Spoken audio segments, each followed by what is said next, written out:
Halo YouTubers, balik lagi dengan saya di Bahas Yuk. Yuk kita bahas. Dan sekarang kita bakal bahas pertanyaannya si Jono yang penasaran mengapa air panas dan dingin suaranya berbeda. Jadi begini Jon, ketika menuangkan air ke dalam gelas atau mengisi ember dengan air, kita bisa dengan mudah mengetahui apakah gelas sudah hampir penuh. Gelas yang hampir penuh dengan air akan memiliki suara yang berbeda dengan gelas yang diisi dengan keadaan kosong. Nah, selain bisa mengetahui kapan gelas maupun ember hampir terisi air, ternyata kita juga bisa mengetahui air yang dituang ke gelas bersuhu rendah atau tinggi dari suaranya. Yaps, hanya dari suara, kita bisa tahu apakah air yang diisi ke dalam gelas adalah air dingin atau air panas. Tanpa memegang atau melihat air yang dituangkan, kita bisa tahu suhu air itu.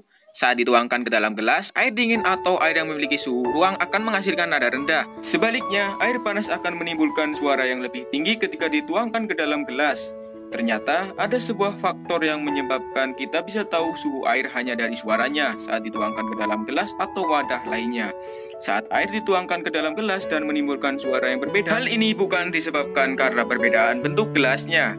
Air dengan suhu yang berbeda akan menimbulkan suara yang berbeda yang disebabkan oleh kekentalannya.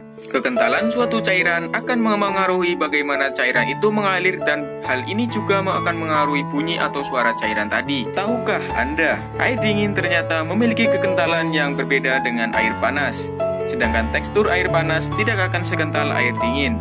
Air dingin memiliki kekentalan yang lebih tinggi karena molekul-molekul dalam air dingin tidak bergerak dengan cepat. Hal ini yang menyebabkan molekul-molekul dalam air dingin menjadi lebih lengket satu sama lain dan menimbulkan suara bernada rendah. Namun saat air panas dituangkan akan menimbulkan suara bernada tinggi. Penyebabnya adalah molekul dalam air panas yang bernada tinggi akan bergerak dengan lebih cepat. Suhu yang panas akan mengubah kekentalan air karena suhu tinggi memberi energi lebih pada molekul. Gimana? Sudah jelas kan? Ya udah Jon, saya pamit dulu. Sampai ketemu di video berikutnya. Dan seperti biasa, terus dukung channel Bahas Yuk dengan subscribe dan like videonya. Dan ingat, tetap stay curious.